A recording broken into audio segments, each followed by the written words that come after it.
Вітаю ўсіх слухачоў Еўрарадыё. В эфіры чарговы выпуск праграмы «Культурная сядзіба». Як звычайна, можна яе слухаць і глядзець праз акаунты Еўрарадыё і арт-сядзібы у Фейсбуку, Аднакласніках, ВКонтакце і на канале YouTube. Далучайцеся. Што ж, сябры, нарэшце 22-й выпуск культурнай сядзібы, і я магу абвясціць усіх, хто прыйшоў сёння да нас у падкаст у госці, таму што сёння Пашы Свярдлова няма, звычайна нашого бессменнага вядоўцы, і на яго месца прыходзіць Зміцер Лукашук, карыфей Еўрарадыё. Таксама з вами, як звычайна, я, Алексей Сапрыкін. І сёння у нас госць, рэжысэр, актор, драматург трошечки. Так, есть. Скандаліст. У меня нават мікрафон. Юра Дзівакоў. Прывітанне, добрый дзень. Што ж, рэгламент у нас такі. Сёння, значыць, навіны, потым мы паразмаўляем пра драматургію беларускую і не толькі, і скончым афішай культурных падзей на бягучы тыдзень. Ну, давайте, может быть, адразу. Давайте я пачну тады з добрай навіны. Значыць, адбылася цырымонія ўзнагароджання музычнай прэміі Ягер Music Awards 2019, і на ёй беларусы, нашыя беларускія музыкі, фурорнікі ўзялі 4 ўзнагароды. Гэта, значыць, у нас у номінацыі рок «Петля прыстрасця» перамагла, у номінацыі лепшы малады гурт гран-пры ўзяў гурт «Блеск Баті», у номінацыі прыз глядацкіх сімпатыяў Лера Яскевіч, наша любімая, перамагла, і лепшы жывы выступ гэта «Ліса». Ну, можна павіншаваць. Віншуем нашых сяброў, музыкаў, якія заваёўваюць усходнія рынкі. Канешне, на жаль, пакуль не беларускай мовай, але хто ведае, можа быць, яны... Гэта так, ведаеш, так, прыкрыццё, яны пракрадуцца туды пад прыкрыццём расійскай мовы, а потым на канцэрце як бахнуць па-беларуску. І што хочаш, то і рабі. Давядзецца вучыць расійцам беларускую мову. Хочаш слухаць лепшы рок-гурт? Вучы мову. Вучы мову беларускую. Правільна? Правільна. Ну і вось як заўсёды мы кажам, што пакуль мы не даведаемся пра поспехі нашых музыкаў за мяжой дзесьці, там у Еўропе ці ў Расіі, мы не будзем ведаць пра іх у Беларусі. Таму што вось хто ведаў пра гэтыя гурты з вас? Пра «Петлю прыстрасця»? Ну, «Петлю»-то ясна. Да, яны ж на Урганце выступалі. Ну так. Лера Яскевіч, таксама яе там публіка расійскамоўная на Ютубе, яна як блогерка пачынала з каверу. А іншых? Не. Ну, так таму яны атрымалі як малады гурт. Ну, от, малады. У нас маладыя до 50 год, амаль што. У нас не малады, толькі Лявон Вольскі. Чуть-чуть. Чаму? Лявон Вольскі таксама жартуе, што ён пачынаючы артыст. Музыка. Узыходзячая зорка. Беларускай эстрады. Навіна ад Юрася. Так, я быў сёння, пакуль ішоў сюды на радыё, я зайшоў у кнігарню. Вось, і пабачыў там вельмі цудоўную кніжку. Я не ведаю, наколькі яна цудоўная у напісанні, там, што там напісана літарамі альбо словамі, але вокладка але вокладка мяне вельмі зацікавіла. Гэта вокладка казала пра тое, што гэта кніжка пра Машэрава.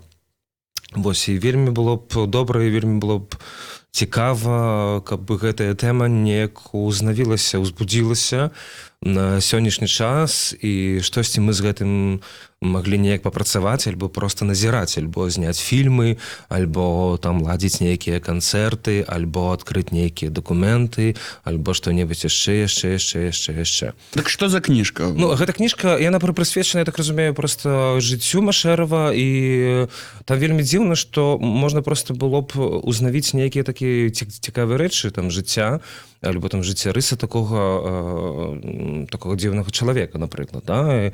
І толькі кніжка ў кнігарні стаіць, таму што, мне падаецца, можа быць, ёсць фільмы некаторыя, але было б вельмі дзіўна, каб это ўсё, і было добра, каб можна было ўзнавіць і пабачыць што-небудзь іншае. некія там дакументы, я так разумею, што вельмі шмат дакументаў пасля той аварыі, якая адбылася там, так? Але хіба яны не засакрэчаныя? Ну... Я не ведаю, колькі зараз год, я думаю, што можа быць і засакрэчаны яшчэ, таму што там колькі 70 праходзіць год і павінна гэта быць, але просто гэта... Мы живем у такой краіне. У нас толькі зараз пачалося вось зараз фільм пра Янку Купалу знялі.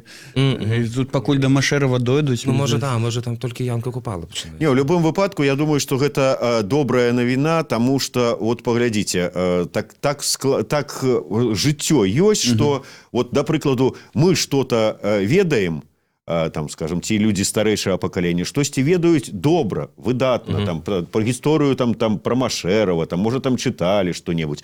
Праходзіць пэўны час, прыходзіць новае пакаленне, якое гэтага не чытала, гэтага не ведае, ці там толькі краем вуха чула. І заўсёды трэба нешта новае, нешта паўтараць, нешта аднаўляць. Это тое ж самае, як з тым жа самым фільмам «Нехты» пра Лукашэнку. Выбачайце мяне, калі я яго паглядзеў, для мяне там не было нічога новага. Але мільёны людзей глядзелі, і для іх вочы адкрываліся на сітуацыю. Яны першы раз пра гэта чулі. І таму вот як бы такая сітуацыя, што паўтарэнне, як кажуць, маці вучэння, так. Ну, так. Ну, але там, яшчэ там, калі казаць, там, напрыклад, пра тыя кніжкі, што на палічках стаяць таксама добрыя рэчы, там, пра спартсменаў беларускіх старых, альбо пра розных дзеячаў, ну, гэта мне падаецца, што гэта цікава. Але только беларуская літаратура неяка такая, ну, у маленькім такім выглядзе яна ёсць. І калі гэтым такая, калі ты ідзеш па вуліцы і бачыш плакат, на якім на цябе глядзіць там той самы Машэраў, і там мы адзначаем столькі-то год Машэраву, і кожны дзень я вижу там плакаты альбо спартсменак, якія там былі на палатах. Ну, вот зараз Манюшку плакаты вісяць. Ну, там былі Манюшка, напрыклад, калі ты прыязджаеш у Варшаву, калі быў там колькі год, там 200 год Манюшцы, так, было, і ты прыязджаеш у Варшаву, і гэта на кожным кроку гэта Манюшка. І ў розных там у калажах, у нейкім у поп-арце ён зроблены. Ну, гэта вельмі класна. Ну, я хацеў бы бачыць велізарныя плакаты ў Менску, напрыклад, розных дзеячаў там культуры, мастацтва альбо палітыкі. Цікава вось гэта, таму што так, сапраўды трэба ствараць вось эту міфалогію. Ну так, можна, калі я можу так назваць, беларускі пантэон герояў, каб все ведалі, што ў нас ёсць там і вайсковыя героі, і спартоўцы, і мастакі, і кампазітары, і пісьменнікі, все. Не толькі у межах школьнай праграмы, якую там худа-бедна людзі вывучаюць, а больш на такім больш прасунутым узроўні.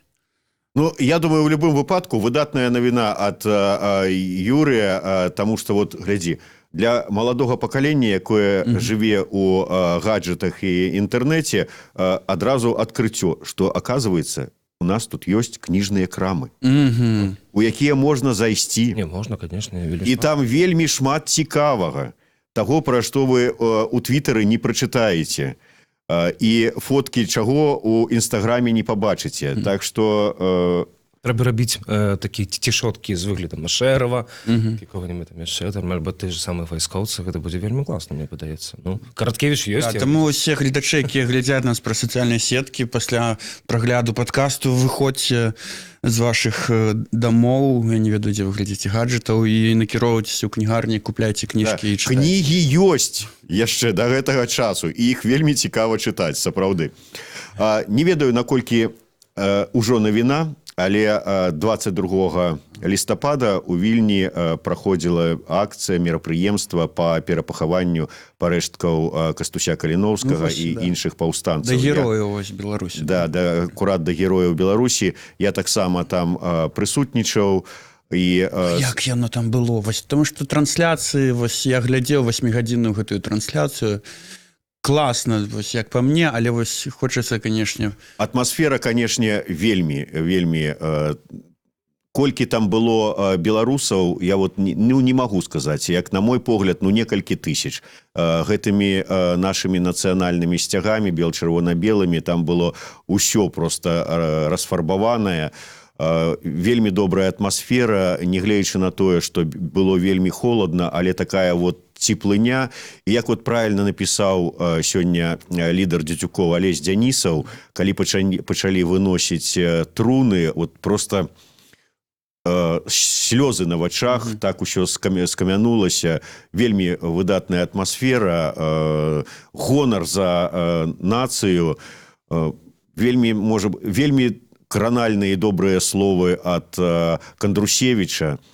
Ну, уразіла яшчэ, безумоўна, тое, што вот прэзідэнт Польшчы, прэзідэнт Літвы ідуць за лафетам, на якім вязуць труны, і вот я каля іх у 1,5 метрах здымаю ўсё гэта, вяду стрым гэтай ўсёй падзеі, і ніякіх праблем. Вот ты можаш вот памахаць, павітацца з прэзідэнтам, тут стаіць некалькі чалавек аховы, і нема там гэтых рамак металашукальнікаў, нема перакрыцця там горада, і за это перакрыццё, што ніхто не зойдзе. Такая атмасфера братэрства.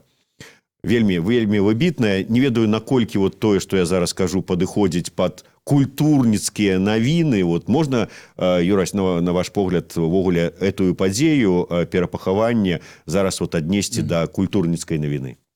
Ну, я думаю, што гэта ўвогуле такая нават не культурніцкая, а ну, і культурніцкая таксама, што гэта такі ўжо, як ты казаў там, Алексей, што гэта як такі міф ужо атрымоўваецца, што мы адбываемся некім у антычным міры, і мы прымаем удзел у такой велізарнай грэцкай альбо рымскай драматургіі. Такой, калі ты бачыш ужо, калі 155 год прайшло, і нічога не спынілася, і гэта вельмі дзіўна і вельмі моцна.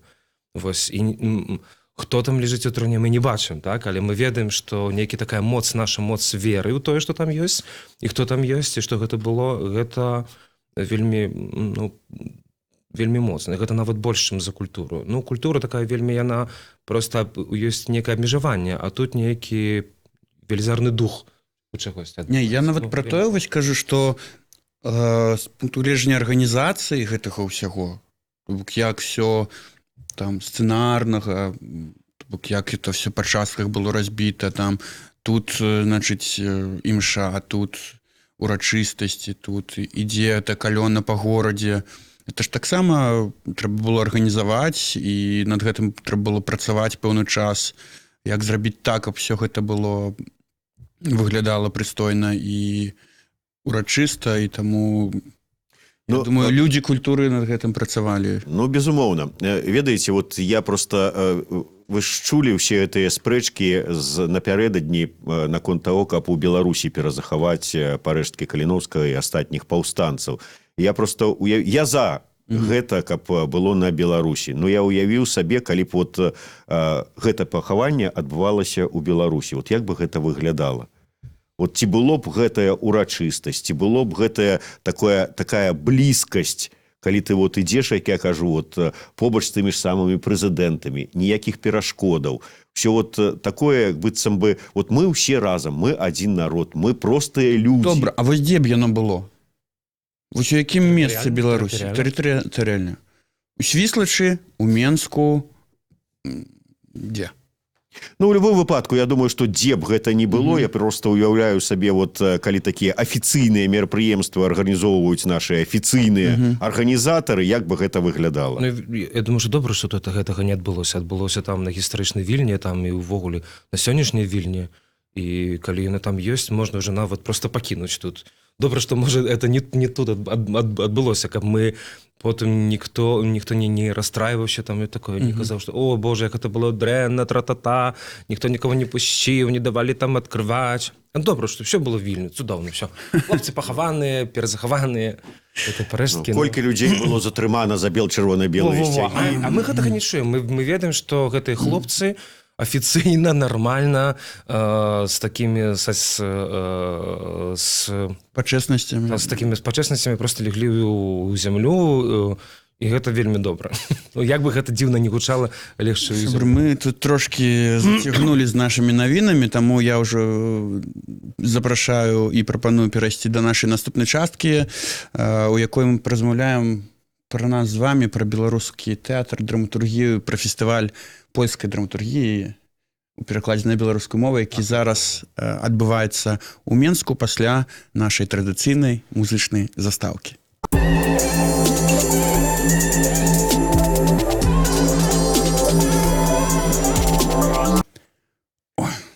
Ну что? Ну, давайте про фестываль. Вам слово. Фестываль. Ну так, я насамрэч не вельмі шмат ведаю пра гэты фестываль, таму што не сачу там да сённяшняга, ну там, не, конечно, сачу, гляджу за фотаздымкамі.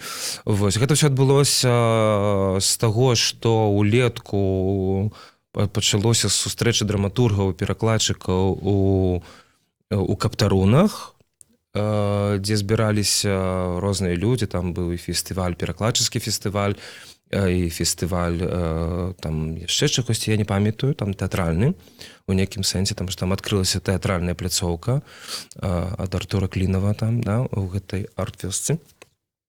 І яны працавалі, і гэта з нагоды таксама інстытута Адама Міцкевіча ў Варшаве.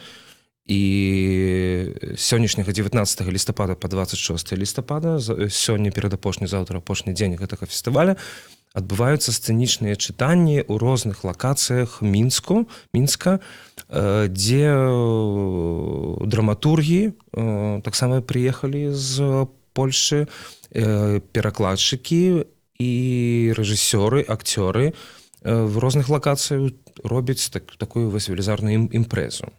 Так, Polish Play. А навошта вось увогуле польскія п'есы на беларускай мове?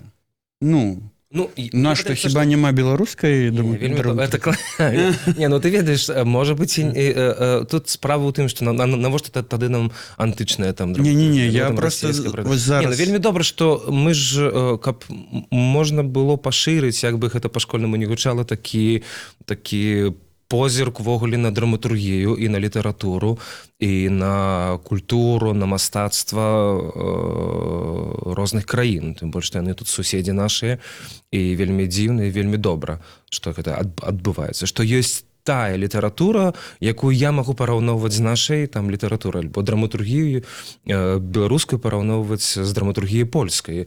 Вось, і як, напрыклад, пераклад гучыць, і што можна, напрыклад, зрабіць з рэальнай там польскай мовы, як перакласці, каб пакінуць адначасова гэтыя рытмы польскія, альбо словы польскія, і перайсці гэта так зрабіць, што зрабіць як бы яшчэ новую п'есу, але каб яна загучала па-беларускі, але пакінуць аўтара таксама. Гэта, мне падаецца, такі, як бы, такой... Ну, п'есы становіцца, вось, цікава, мне заўсёды хвалявала тое пытанне перакладаў там Шекспіра, не Шекспіра, вось, сучаснай драматургіі, вось зараз польскай драматургіі на беларускую мову. Ужо ж чый гэта тэкст становіцца, перакладчыцкі, ці ён застаецца ўсё ж такі драматурга таго? Я думаю, што драматург усё ж такі застаецца толькі ў польскім тэксце. Напрыклад, калі мы кажам пра польскі альбо пра іншыя там мовы, ну, такі дасканалы, таму што, напрыклад, калі мы чытаем Кафку, мы ўжо размнажалі там, напрыклад, з нашай сяброўкай і з цудоўным перакладчыкам з нямецкай мовы. Вельмі шмат там было ў нас з намі, мы працавалі разам, і ўсё роўна гэта ўжо іншы тэкст. Увогуле гэта іншы тэкст, таму што мы не чытаем ужо, мы не глядзім Кафку, ну, мы не чытаем Кафку. Напрыклад, калі мы чытаем перакладчыка. Мы чытаем перакладчыка, які працаваў з Кафкай. Ён як бы нас падводзіць да таго. А калі мы будзем чытаць ужо там па-польску альбо па-нямецку, то мы, канешне, ўжо працуем з аўтарам. Ну, дакладна з аўтарам, які вось ёсць, альбо нават не з аўтарам, калі, напрыклад, аўтара няма там на жывую, то мы працуем з яго тэкстам. Ну... Але ў дадзеным выпадку ўсё ж такі это ідзе менавіта адразу з польскай на беларускую. Так. Гэта было прынцыпова. Я ўжо выйшла кніжка. Я не памятаю, хто выдавец. Будзе кніжка. Яна таксама ўжо была прэзентацыя кніжкі 19 лістапада у культурным хабе ОК-16. Мне просто заўсёды здзіўляла, можа так не робіцца, але я так думаю, вот, скажем, калі пераклад з ангельскага, ён спачатку ідзе на расійскую, а потым з расійскай, да прыкладу, перакладаюць на беларускую. Я так думаю, што это тады атрымаецца, што застанецца. Але ў такім вот выпадку, калі з польскай на беларускую, ці дадаецца нейкі беларускі каларыт ужо канчатковаму тэксту, ці дадаецца нейкая беларуская атмасфера? Ведаеце, я б не дадаваў бы ніколі аніякай атмасферы беларускай, тым больш. Ну, бывае такое, што калі перакладчык так працуе, і ён думае, зараз я крышачку зараблю інтэрпрэтацыю, як бы пад наш час. Можа, не пад наш час, а каб беларусу стала больш зразумела. Не, халера, ясно, што мы тады просто спросцімся і можна, прабачце, да мышак просто дачпокацца. Ну, што ж такое? Ну, навошта нам гэта, блин? Калі ўжо моцная літаратура... Я так думаю, Зміцер меў на ўвазе, што вось нейкі там пэўныя асаблівасці беларускай рэчаіснасці. Тое, што паляку зразумела, адразу вот так вот, апрыоры ў польскім тэксце, а беларус можа так падумаць, ну, што гэта такое? Ну, гэта вельмі добра. Вот калі пачынае беларус, напрыклад, мы кажам, думаць увогуле, лезці тады трэба недзе ў Вікіпедыю, там яшчэ. А калі мы яму робім, то паказваем альбо чытаем, альбо пішам яму тое, што ён уже ведае, ну вы казалі, што калі вы глядзелі фільм, вы ўжо ведаеце, вам гэта не цікава. Ну, як бы і цікава, і не цікава, што там новага вы нічога не знаходзіце.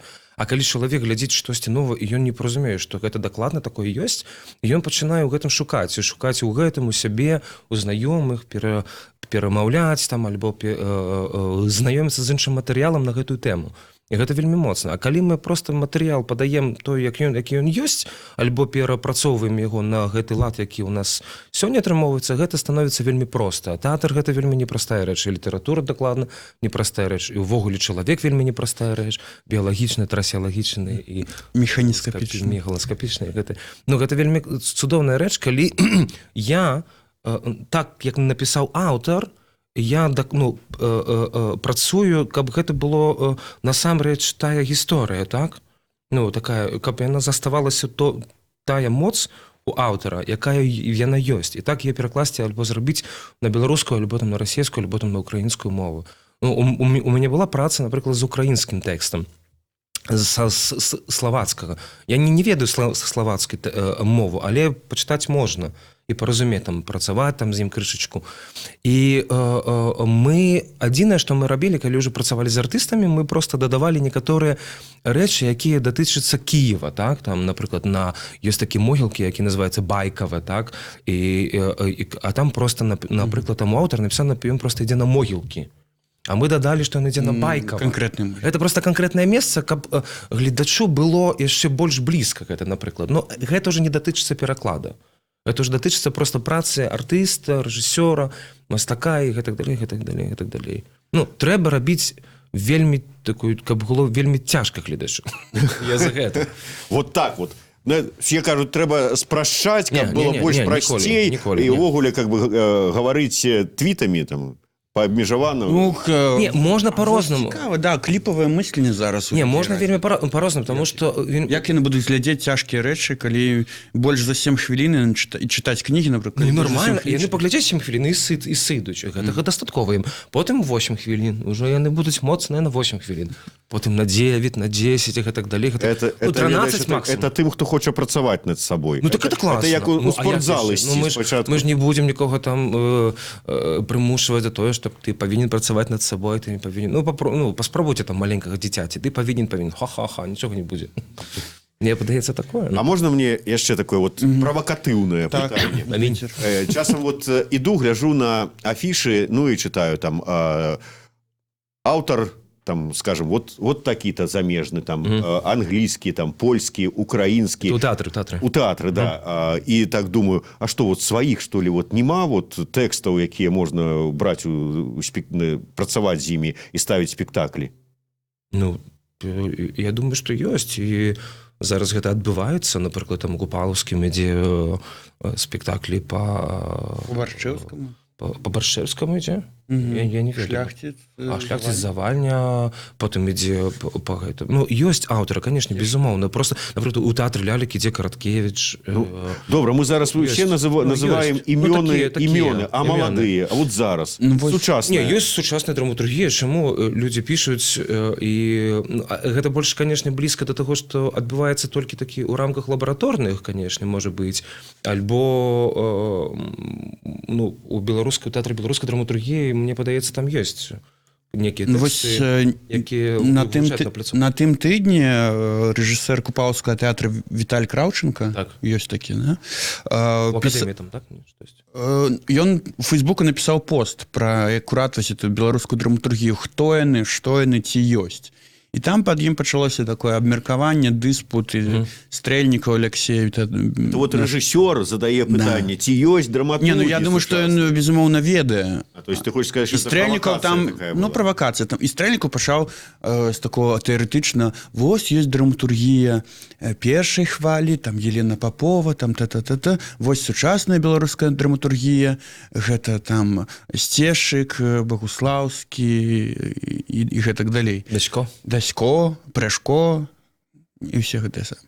Ну вось я хочу сказаць, у нас ідзеш, ідуць спектаклі, ставяцца па Сцешыку, у свабодным тэатры быў спектакль па Вользе Прусак, па Максіму Дасько, Маша Бельковіч. Маша Бельковіч напісала «Благополучие» і атрымала, увайшла ў шорт-ліст прэміі «Любімаўка» драматургічнай, так што я думаю... Значыцца, ёсць. Не, ёсць. Тут просто такая гісторыя, што калі, ну, вы ведаеце, што калі, напрыклад, рэжысёр такі рэчы кажа, што дзе гэтая драматургія, напрыклад, альбо там дзе яна, што яна. Просто з гэтай драматургіяй вельмі павінна вельмі працаваць спецыфічна, а не так, як мы заўжды працуем просто з класікай альбо з чымсьці яшчэ. Разумееце? Ну, ввогуле, сучасная драматургія, просто я не ведаю, Віталь там, ну, ён же працаваў з драматургіяй замежнай сённяшняга часу. Ну, ён нават ведае, так тое самае, што можна і зрабіць на сённяшні час і папрацаваць просто без беларускай. Просто трэба паспрабаваць. Можа атрымацца халера непрыемна. Это страшно ему? Я думаю, што гэта просто, ну, я думаю, што можа там няма страха, просто такое, там няма... Непаразумела, што з гэтым рабіць, і як працаваць з гэтым. Напрыклад, я калі чытаю там некаторую драматургію, зараз мне даваў пачытаць там вось роман, так, свой маленькі тэкст, які ён зараз працуе там з Косцяй, і я пачытаў, і гэта вельмі дзіўная гісторыя. Я ведаю, як яго зазарбіць. Ну, разумееш? Ну, гэта можна, з гэтым можна працаваць, з гэтым можна эксперыментаваць, альбо што-небудзь яшчэ. Просто трэба, ну, працаваць. Так, можа быць, не вельмі шмат гэтай драматургіі, але патрэбна штосьці. Гэта, я думаю, што тут пытанне яшчэ на тое, што хто як бы прасоўвае гэта драматургія, так? То павінен быць нейкі, я не ведаю, менеджер, альбо там нейкі дилер. Ну, ёсць же цэнтр беларускай драматургіі, які там працуе пры тэатры. Ну, я не думаю, што гэта вельмі такая моцная рэч, якая можа быць там, да, каб гэта праціскаваць. Конечно, там ёсць і сайт. Гэта як бібліятэка просто. Ну, гэта вельмі падобна на бібліятэку, там, дзе праходзяць некаторыя чытанні. Там і чыталі маі два тэкста праз цэнтр беларускай драматургіі.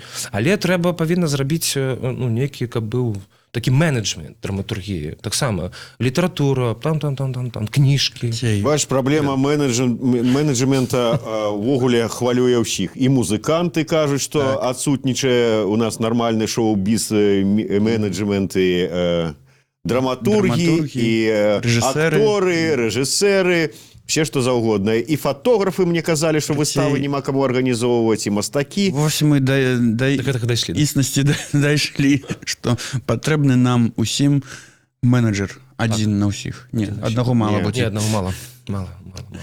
Так што вучыцеся на менеджераў, прадусераў і адміністратараў. І будзе нам шчасце. Да. Ну, а зараз давайце перайдзем да афішы. Можа быць, пра тых людзей, якія зараз узгадаю, іх ёсць ужо менеджер, і таму яны выступаюць, і таму яны патрапілі ў афішу культурнай сядзібы на гэты тыдзень.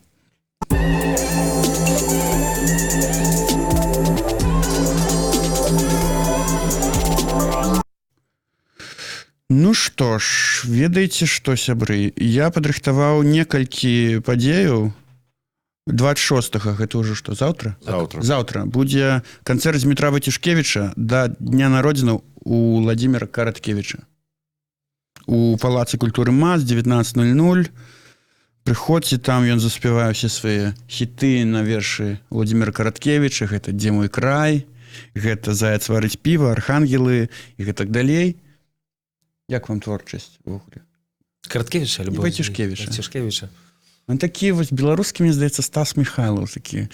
Ён Падабаецца жанчынам за 35, да? 100%. Вось, далей.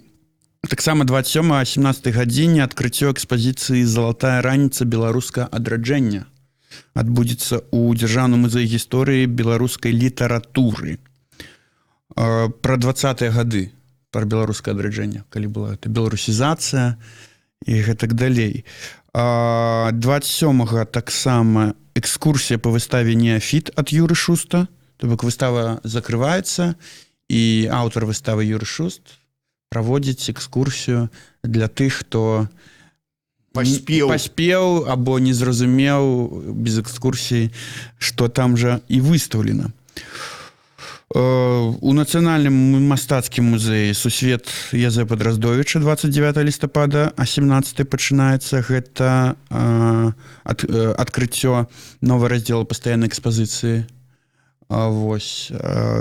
І 30 лістапада гурт БН, вялікі святочны канцэрт, клуб «Бругі». І гэтым канцэртам гурт адзначае сваё 20-годдзе. Ну, я думаю, што варта ў межах афішы нагадаць пра мерапрыемства, у якім Юрый таксама ўдзельнічае. Яшчэ раз нагадаем даты і дзе. Заўтра, ёсць яшчэ сёння чытанне сцэнічнае о 19 гадзіне у Цэнтры беларускай драматургіі. Калі не памыляюся, гэта Зміцер Багаслаўскі чытае як рэжысёр. Я не памятаю аўтара, прабачце, калі ласка, вельмі цяжка ўсіх запомніць. І заўтра таксама о 19 гадзіне у Беларускім свабодным тэатры чытанне п'есы Марты Сакалоўскай «Рэйк'явік 74». Вось, у межах польскай драматургіі. Але я хочу сказаць, што месца там ужо няма, так што, але ёсць магчымасць паглядзець гэтую чытку, таму што Беларускі свабодны тэатр будзе ладзіць жывую трансляцыю. Заходзьце на ўсе старонкі ў сацыяльных сетках, YouTube, Одноклассники, Facebook. Одноклассников няма, ВКонтакте, Facebook, YouTube. Можна будзе паглядзець гэтую чытку онлайн. Вось. Ну ўсё. Развітваемся до наступного понедзелку. Зміцер, як было табе? Ну, выдатна, асабліва побач з Божым промыслам. Грэх было, каб было дрэнна. Зараз на крылах вылечаць. Такое адчуванне. Дзякуй вялікі. Дзякуй вялікі. Акцёр-рэжысёр Юрый Дзівакоў быў сёння ў нас у гасцях. Дзякуй. Пакуль. Пакуль.